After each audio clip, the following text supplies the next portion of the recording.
जब गोकुल की गलियों में सुबह की पहली किरणें उतरती थी, तो वहाँ की मिट्टी से भीनी भीनी खुशबू आती थी और उस खुशबू में छुपा होता था बचपन की शरारतों का गीत। नंदलाल श्री कृष्ण और उनके प्रिय भाई बलराम का जीवन मानो एक अद्भुत कथा था, जिसमें प्रेम, भक्ति और उत्साह की गहराई एक साथ मिलकर बहती थी। बालपन में जब श्री कृष्ण अपनी नन्ही उंगलियों से माखन की डलियां चुराते तो बलराम उनके पीछे पीछे दौड़ते। उनकी हंसी की गूंज यमुना के किनारे तक सुनाई देती थी। कभी दोनों गोपाल मित्रों के साथ मिलकर गोधन की रक्षा करते, कभी यमुना के तट पर बैठकर बांसुरी की मधुर तान में खो जाते। उस तान की लहरों में जैसे पूरा वृंदावन झूम उठता।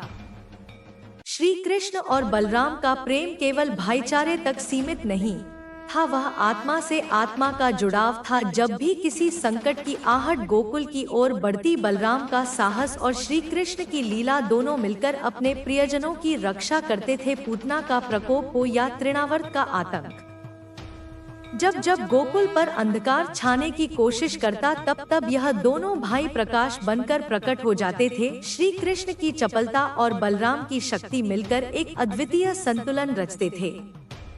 कभी ऐसा होता कि बलराम ग्वालबालों के साथ कुश्ती में लग जाते और श्री कृष्ण उन्हें देखकर ठहाके लगाते, और कभी जब श्री कृष्ण अपनी बांसुरी बजाते तो बलराम मंत्रमुग्ध होकर उस स्वर को सुनते रह जाते। उस समय उनके हृदय में जो प्रेम उमड़ता, वह केवल भाई के लिए नहीं बल्कि सृष्टि के उस ईश्वर के लिए था जिसने उन्हें अपने जीवन का सबसे प्रिय साथी दिया था। वृंदावन की गलियों में हर कोई जानता था कि ये दोनों भाई एक दूसरे के बिना अधूरे हैं। जब श्री कृष्ण माखन चुराकर आते तो बलराम ही वह पहले व्यक्ति होते जिन्हें वह सबसे पहले बुलाते, और जब कभी यशोदा माता डांटने आती तो बलराम ढाल बनकर खड़े हो जाते। दोनों की आंखों में एक दूसरे के लिए अनकही समझ होती जो शब्दों की मोहताज नहीं थी। यमुना किनारे की दोपहरी में जब दोनों भाई ग्वालबालों के साथ खेलते तो मिट्टी में लिपटी उनकी हंसी किसी स्वर्गिक संगीत की तरह गूंजती। कभी दोनों गोपियों की उलझनों में फंस जाते और कभी कंस के सैनिकों से टकरा जाते, लेकिन हर परिस्थिति में उनका प्रेम अटूट बना रहता था। वह प्रेम केवल रक्त का नहीं था, वह परमात्मा के उस गहन रहस्य का प्रतीक था जिसमें दो आत्माएं भिन्न होकर भी एक होती हैं। जब समय ने करवट बदली और श्री कृष्ण ने मथुरा की ओर प्रस्थान किया, उस क्षण बलराम का हृदय भारी हो उठा था। फिर भी उन्होंने अपने छोटे भाई के लिए मार्ग प्रशस्त किया। यद्यपि वे जानते थे कि आने वाला समय कंस के वध का है और संघर्ष से भरा हुआ होगा, बलराम की आंखों में चिंता थी मगर विश्वास भी उतना ही प्रबल था, क्योंकि उन्हें पता था कि श्री कृष्ण का हर कदम दिव्यता से भरा है। मथुरा में जब कंस के साथ निर्णायक युद्ध हुआ, तब बलराम और श्री कृष्ण ने मिलकर उस अत्याचारी का अंत किया। वह क्षण केवल विजय का नहीं था बल्कि धर्म की पुनर्स्थापना का प्रतीक था। दोनों भाइयों के हृदय में यह भाव स्पष्ट था कि उनका जन्म केवल अपने सुख के लिए नहीं बल्कि संपूर्ण जगत की रक्षा के लिए हुआ है। समय बीतता गया, लेकिन श्री कृष्ण और बलराम का वह बंधन कभी नहीं टूटा। चाहे द्वारका की स्थापना हो या महाभारत के युद्ध की परिस्थितियां, दोनों एक दूसरे के संबल बने रहे। जीवन के हर मोड़ पर एक दूसरे की उपस्थिति ने उन्हें शक्ति दी। उनकी हंसी में प्रेम था, उनके युद्ध में धर्म था और उनके मौन में वह गहन समझ थी जो केवल आत्मिक जुड़ाव से ही जन्म लेती है। यदि तुम कभी वृंदावन की उस पवित्र भूमि पर जाओगे तो आज भी यमुना की लहरों में उस प्रेम की गूंज सुनाई देगी। आज भी जब हवा सरसराती है तो उसमें श्री कृष्ण की बांसुरी की धुन और बलराम के ठहाकों की प्रतिध्वनि मिलकर गूंजती है। यह केवल दो भाइयों की कथा नहीं है, यह उस शाश्वत प्रेम की गाथा है जो समय और स्थान से परे है। जब यमुना किनारे की संध्या होती थी और आकाश पर सुनहरी आभा बिखर जाती थी, तब श्री कृष्ण अपनी बांसुरी की मधुर तान छेड़ते और बलराम उनके पास बैठकर उस स्वर में खो जाते। दोनों की आंखों में एक अनकही मुस्कान होती थी, मानो बिना शब्दों के भी एक दूसरे की हर भावना को समझते हों। उस क्षण वृंदावन की सारी प्रकृति भी मौन हो जाती थी, जैसे बांसुरी की धुन केवल बलराम के लिए ही गाई जा रही हो। हवा धीरे धीरे बहती थी। गोधूली में ग्वाल बाल अपने घर लौट रहे होते और पेड़ों की पत्तियों से छनकर आती ठंडी बयार इस प्रेम की कथा को और भी पवित्र बना देती थी। कभी कभी ऐसा होता कि बलराम अपनी गदा उठाकर ग्वाल बालों को शौर्य सिखाते और श्री कृष्ण पीछे से शरारती मुस्कान के साथ उनकी नकल करते। बलराम उन्हें गंभीरता से रोकते पर श्री कृष्ण अपनी नटखट अदाओं से उन्हें हंसा देते। तब बलराम का हृदय प्रेम से भर उठता, क्योंकि वह जानते थे कि उनका छोटा भाई केवल नटखट नहीं बल्कि स्वयं ब्रह्मांड का रहस्य है। उनकी आंखों में एक अलौकिक तेज है जो हर बार उन्हें अपनी ओर खींच लेता। वृंदावन की गलियों में जब श्री कृष्ण माखन चुराते तो बलराम कई बार साथ देते। कभी दोनों पकड़े जाते तो यशोदा माता श्री कृष्ण को डांटती और बलराम मासूम चेहरे से कह देते कि सब कुछ उन्हीं की शरारत थी। उस समय श्री कृष्ण की आंखों में कृतज्ञता की एक चमक होती थी। वह जानते थे कि बलराम हमेशा उनके लिए ढाल बनकर खड़े हैं। चाहे दुनिया उन्हें समझे या न समझे, बलराम का हृदय हमेशा उनके साथ है। एक बार की बात है जब यमुना के जल में कालिय नाग का आतंक था। ग्वाल बाल भय से कांप रहे थे, लेकिन श्री कृष्ण ने बिना किसी भय के उस नाग के फन पर नृत्य किया। उस समय बलराम का हृदय धड़कनों से भर गया था। वह चाहकर भी आगे नहीं बढ़ पाए, क्योंकि श्री कृष्ण के निर्णय में दिव्यता की शक्ति थी। फिर भी उनका हर कदम उनके छोटे भाई की ओर ही था। अगर एक क्षण को भी श्री कृष्ण फिसलते तो बलराम प्राण देकर भी उन्हें बचा लेते थे। यह प्रेम केवल भाई के प्रति नहीं बल्कि उस परमात्मा के प्रति था जिसे उन्होंने अपने जीवन में अपना सबसे निकटतम साथी पाया था। गोपियों की कथाएं भी उनके प्रेम की गवाह थी। जब गोपियां श्री कृष्ण की बांसुरी की धुन में खो जाती तो बलराम मुस्कुराते हुए कहते, मेरे छोटे कान्हा की लीला तो अद्भुत है। उनका प्रेम इस पूरे ब्रह्मांड को घेर लेता है। बलराम जानते थे कि श्री कृष्ण का हृदय किसी एक का नहीं बल्कि संपूर्ण सृष्टि का है। फिर भी उनके अपने भीतर के भाव इतने गहरे थे कि जब भी श्री कृष्ण की आंखों में कोई पीड़ा दिखती वह सबसे पहले उसे महसूस करते। समय बीतता गया, लेकिन गोकुल की हर सुबह और वृंदावन की हर शाम उनकी शरारतों की कहानियों से भर गई थी। कभी दोनों भाई गोधन चराने जाते, कभी यमुना तट पर बैठकर मिट्टी से महल बनाते और हंसते हंसते सब कुछ मिटा देते। उस खेल में भी प्रेम का संदेश छिपा होता था, मानो वे कह रहे हो कि जीवन की हर वस्तु क्षणभंगुर है पर हृदय में संजोया प्रेम शाश्वत है। जब श्री कृष्ण ने मथुरा प्रस्थान का निर्णय लिया उस दिन बलराम की आंखों में नमी थी, लेकिन उन्होंने एक भी शब्द नहीं कहा। उनका मौन बहुत कुछ कह रहा था। श्री कृष्ण ने भी अपने बड़े भाई का हाथ थामा और केवल एक दृष्टि से वचन दिया कि चाहे वह जहां भी जाएं, उनका हृदय सदैव बलराम के साथ रहेगा। जब मथुरा की धरती पर कंस का अंत हुआ तो वह विजय श्री कृष्ण की जितनी थी उतनी ही बलराम की भी थी, क्योंकि उस युद्ध में दोनों की आत्माएं एकाकार थी। द्वारका के स्थापत्य में जब श्री कृष्ण ने राजधर्म का पालन शुरू किया तब भी बलराम उनके साथ थे। चाहे दरबार की कठिनाइयां हों या युद्ध के निर्णय, बलराम हमेशा अपने छोटे भाई के संग खड़े रहे। जीवन के हर मोड़ पर उनका यह प्रेम और विश्वास एक अटूट धागे की तरह था जिसे समय भी तोड़ नहीं पाया। अगर तुम सच में इस कथा की गहराई को महसूस करना चाहते हो तो यमुना के तट पर जाओ, वहां बैठकर आंखें बंद करो और हवा की सरसराहट को सुनो। उस मौन में तुम्हें श्री कृष्ण की बांसुरी की धुन सुनाई देगी और उसके पीछे बलराम के हृदय की वह अनकही प्रार्थना भी जिसे उन्होंने कभी शब्दों में नहीं कहा। उनके प्रेम का सार इसी में छिपा है कि दो अलग अस्तित्व भी एक आत्मा में विलीन हो सकते हैं। जब रात के आंचल में चांदनी अपनी कोमल रश्मियां बिखेरती थी तब वृंदावन की धरती पर एक अद्भुत शांति छा जाती थी। यमुना के जल में चांद की परछाई ऐसे थिरकती थी जैसे बांसुरी की धुन पर कोई नृत्य हो रहा हो। उस समय श्री कृष्ण अपनी बांसुरी लेकर यमुना किनारे बैठ जाते। और बलराम थोड़ी दूरी पर चुपचाप उन्हें देखते रहते। बलराम की आंखों में गर्व और प्रेम की गहराई समाई रहती। वह जानते थे कि उनके सामने जो बैठा है वह केवल उनका छोटा भाई कान्हा नहीं, बल्कि स्वयं ब्रह्मांड का सार है। फिर भी उस ब्रह्मांड के स्वामी के साथ उनका संबंध इतना सरल और स्नेहपूर्ण था कि उसमें कोई औपचारिकता नहीं थी, केवल आत्मा से आत्मा का मिलन था। जब श्री कृष्ण की उंगलियां बांसुरी पर नृत्य करती तो वृंदावन की हर धड़कन उस स्वर के साथ बहने लगती। मोर अपने पंख फैलाकर झूमते, ग्वालबाल खेलते खेलते ठिठक जाते, वृक्ष अपनी डालियों को हिलाना बंद कर देते, जैसे प्रकृति स्वयं उस संगीत में डूब गई हो। बलराम उस मधुर धुन को सुनते हुए कभी कभी अपनी आंखें बंद कर लेते, क्योंकि वह जानते थे कि उस बांसुरी की हर तान में केवल राग नहीं, बल्कि उस ईश्वर की पुकार है जो प्रेम को सर्वोच्च सत्य मानता है।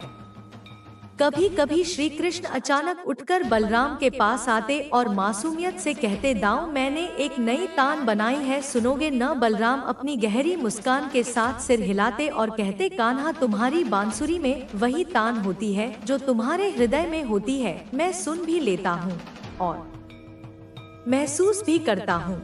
उस समय दोनों भाइयों के बीच मौन की वह डोर खिंचती थी जो शब्दों से परे थी। वह प्रेम किसी वचन की नहीं, बल्कि आत्मा की धड़कनों की गवाही थी।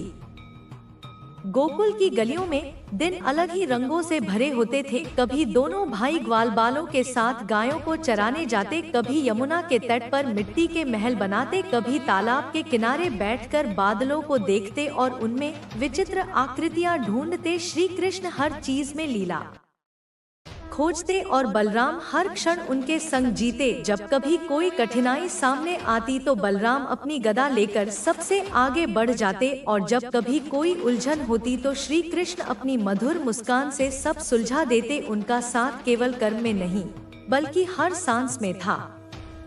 एक दिन की बात है जब गोकुल के बाहर के जंगलों में अचानक कोई भयंकर पशु दिखाई दिया। ग्वालबाल भयभीत हो गए। बलराम तुरंत अपनी गदा लेकर खड़े हो गए, लेकिन श्री कृष्ण ने अपने छोटे हाथ से बलराम के हाथ को थामा और धीरे से कहा, दाऊ चिंता मत करो, सब ठीक होगा। श्री कृष्ण की आंखों में जो निश्चल विश्वास था उसने बलराम के हृदय को शांत कर दिया। उस क्षण बलराम ने समझ लिया कि उनका यह छोटा भाई केवल नटखट बालक नहीं, बल्कि धर्म का सार है। उसके भीतर वह शक्ति है जो संपूर्ण ब्रह्मांड को संभाल सकती है।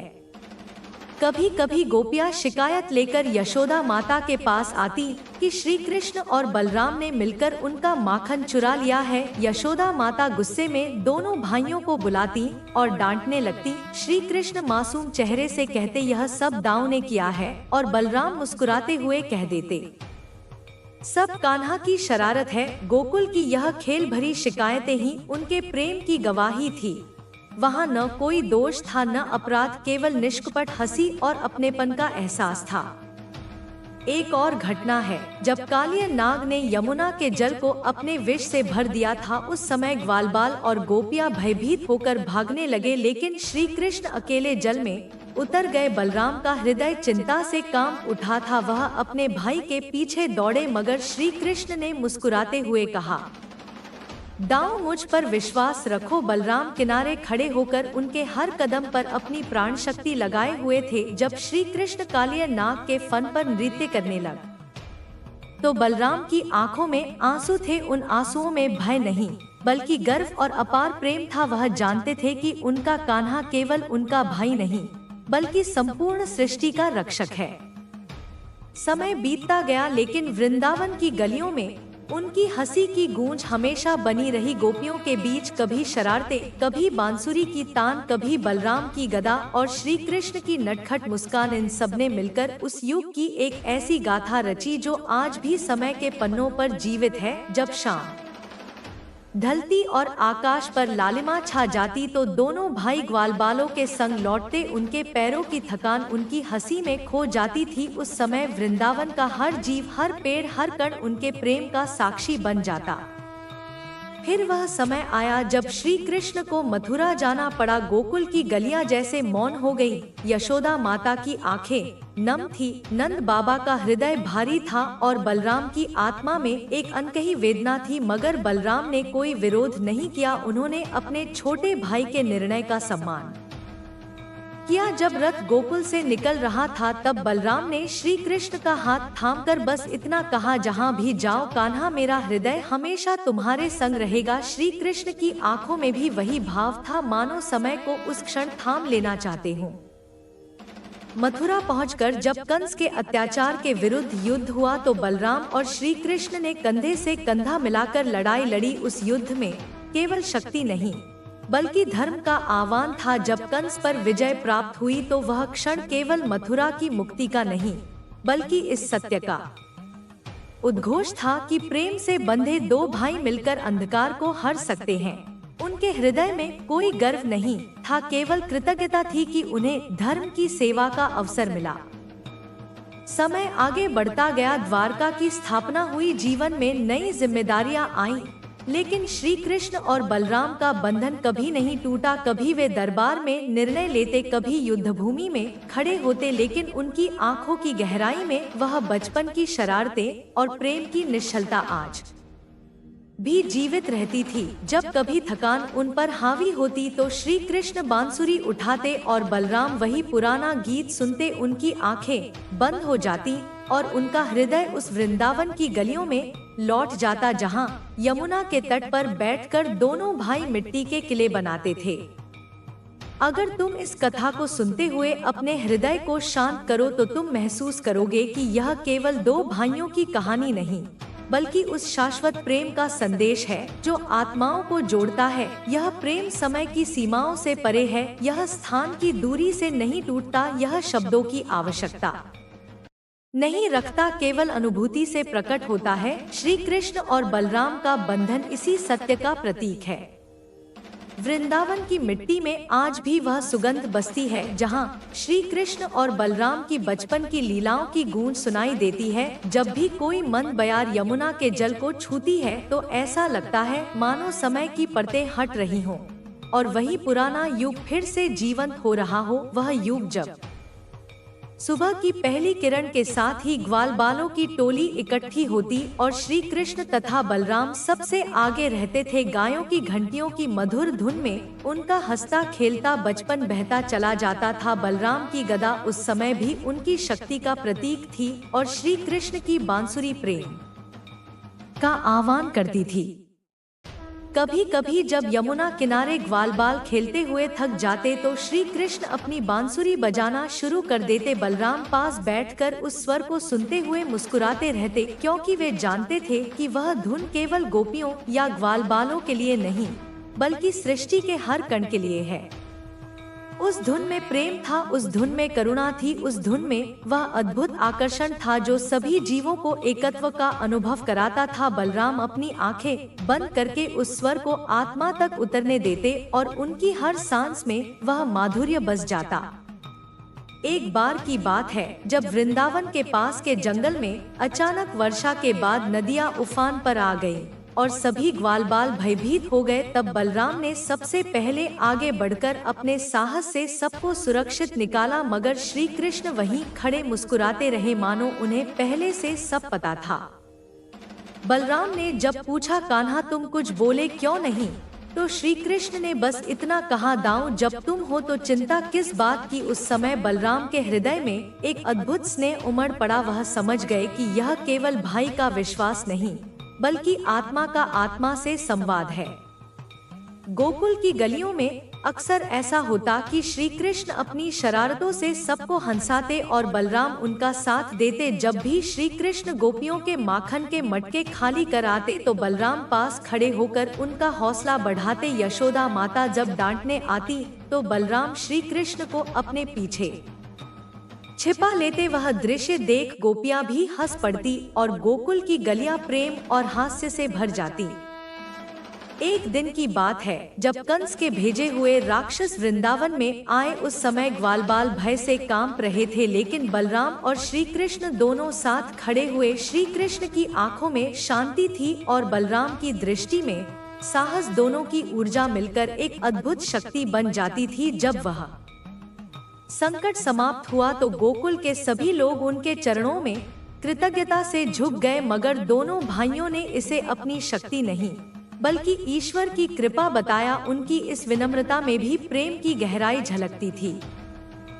कभी कभी रात के समय जब सब सो जाते तो बलराम और श्री कृष्ण यमुना किनारे चुपचाप बैठ जाते, आकाश में चमकते असंख्य तारों को देखते और एक दूसरे से बहुत सारी बातें करते। बलराम कहते, कान्हा तुम्हारी बांसुरी की तान सुनकर लगता है मानो समय ठहर गया है। और श्री कृष्ण मुस्कुराकर कहते, दाऊ प्रेम ही तो वह शक्ति है जो समय को थमा सकती है। तुम मेरे साथ हो तो मुझे और कुछ नहीं चाहिए। उस मौन में जो अनुभव था वह शब्दों से परे था, वह केवल हृदय से महसूस किया जा सकता था। वृंदावन की गोपियां जब भी श्री कृष्ण की बांसुरी की धुन सुनती तो उनके मन की सारी बेचैनियां मिट जाती। बलराम यह सब देखकर समझ जाते थे कि श्री कृष्ण का अस्तित्व केवल उनके परिवार तक सीमित नहीं है, वह सृष्टि के हर हृदय की धड़कन है। फिर भी बलराम के मन में कभी कोई ईर्ष्या नहीं आती थी। उनके प्रेम की यही सबसे बड़ी सुंदरता थी। वह जानते थे कि उनके कान्हा का हृदय सबका है, पर उनकी आत्मा हमेशा उनके साथ रहती है। फिर वह समय आया जब श्री कृष्ण को मथुरा जाना पड़ा। वृंदावन की हर गली हर घर उस दिन मौन हो गया था। यशोदा माता की आंखों में आंसू थे, नंद बाबा की वाणी थम गई थी और बलराम का हृदय जैसे किसी ने खाली कर दिया था। मगर उन्होंने अपनी पीड़ा को अपने भीतर दबाकर केवल इतना कहा, कान्हा जहाँ भी जाओ मेरा आशीर्वाद और मेरा प्रेम तुम्हारे साथ है। रथ धीरे धीरे वृंदावन से दूर जाता रहा। श्री कृष्ण बार बार पीछे मुड़कर देखते और उनकी आंखों में नमी चमकती। बलराम भी खड़े रहे जब तक रथ दृष्टि से ओझल नहीं हो गया। मथुरा पहुंचकर जब कंस का वध हुआ तब बलराम ने श्री कृष्ण के साथ कंधे से कंधा मिलाकर युद्ध किया। उस युद्ध में न केवल अत्याचार का अंत हुआ बल्कि यह भी सिद्ध हुआ कि जब प्रेम और विश्वास साथ हो तो कोई भी बाधा बड़ी नहीं होती। विजय के बाद भी दोनों भाइयों के हृदय में अहंकार नहीं था, केवल कृतज्ञता थी उस परम शक्ति के प्रति जिसने उन्हें धर्म की सेवा का अवसर दिया। द्वारका के स्थापत्य में जब श्री कृष्ण ने राजधर्म संभाला तब भी बलराम सदैव उनके साथ रहे। चाहे राजनीतिक निर्णय हो या युद्ध की परिस्थितियां, बलराम की उपस्थिति श्री कृष्ण के लिए संबल बनती थी। जब भी श्री कृष्ण थक जाते तो वे बांसुरी उठाते और बलराम को सुनाते। बलराम अपनी आंखें बंद कर लेते और वह धुन उन्हें फिर से उनके बचपन के वृंदावन में ले जाती। वह मिट्टी की खुशबू, वह यमुना की ठंडी हवा, वह गोधूली का समय, सब कुछ उस धुन के साथ जीवंत हो उठता।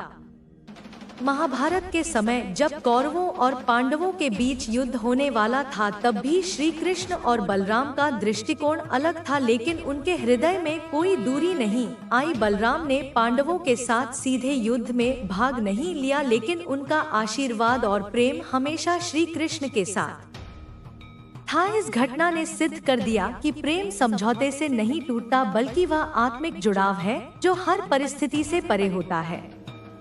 जब द्वारका के राजमहल की ऊंची छतों पर खड़े होकर दोनों भाई रात्रि की शांति में तारों को निहारते तो उनकी बातें अब भी वैसी ही होती जैसी वृंदावन की गलियों में होती थी। वे बीते समय को याद करते, वह बांसुरी की तान और वह मिट्टी की खुशबू, सब कुछ उनकी स्मृतियों में उतना ही जीवित था। बलराम अक्सर कहते, कान्हा भले ही हमने बहुत से युद्ध देखे हैं, बहुत से राज संभाले हैं, पर मुझे सबसे प्यारा वह समय लगता है जब हम ग्वालबालों के साथ यमुना किनारे खेलते थे। श्री कृष्ण मुस्कुराकर कहते, दाऊ वह समय कभी गया ही नहीं, वह आज भी हमारे हृदय में है। अगर तुम यमुना के तट पर आज जाओगे तो वहाँ की हवा में वह धुन अब भी बहती है जो कभी श्री कृष्ण ने बजाई थी। वहाँ की लहरों में वह प्रेम अब भी झिलमिलाता है जो बलराम की आंखों में था। यह कथा केवल दो भाइयों की नहीं बल्कि उस अनंत प्रेम की है जो समय के प्रवाह से भी परे है, जो जीवन और मृत्यु की सीमाओं से परे है। यह कथा उस आत्मिक बंधन की है जो ईश्वर के स्वरूप में प्रकट होता है और जो हमें सिखाता है कि प्रेम ही सृष्टि का सबसे बड़ा सत्य है। जब द्वारका की हवाओं में समुद्र की लहरें गूंजती थी और चांदनी रातों में सन्नाटा चारों ओर फैल जाता था, तब भी श्री कृष्ण और बलराम के मन कभी वृंदावन की गलियों से दूर नहीं हुए थे। समय ने स्थान बदला था, पर हृदय के भीतर वह यमुना के तट की स्मृतियां आज भी जीवित थी। रात की नीरवता में जब दूर समुद्र की गर्जना सुनाई देती तो श्री कृष्ण अपनी बांसुरी हाथ में लेकर उसे होठों से लगाते और वह धुन गूंजते ही बलराम अपनी आंखें बंद करके गहरी सांस भरते। उस स्वर में उन्हें अपने बचपन की झलक मिलती, वह मिट्टी की खुशबू, वह गोधन की घंटियों की धुन, वह ग्वालबालों की हंसी, सब कुछ उसी एक तान में जीवंत हो उठता। बलराम अक्सर श्री कृष्ण से कहते, कान्हा, हम चाहे कितनी भी दूर आ गए हों, चाहे कितने भी राज्य संभाल लिए हों, पर हृदय के भीतर वह वृंदावन कभी नहीं छूटता। श्री कृष्ण मुस्कुराते हुए उत्तर देते, दाऊ, वृंदावन तो कोई स्थान नहीं है, वह तो हमारे भीतर है। वह प्रेम जो हमने वहाँ महसूस किया था, वही तो हमारी आत्मा का सबसे पवित्र हिस्सा है। जब जब तुम अपनी आंखें बंद करते हो, वह वृंदावन फिर से प्रकट हो जाता है। वह यमुना की लहरें अब भी बह रही हैं और उस बहाव में हमारा बचपन अब भी खेल रहा है।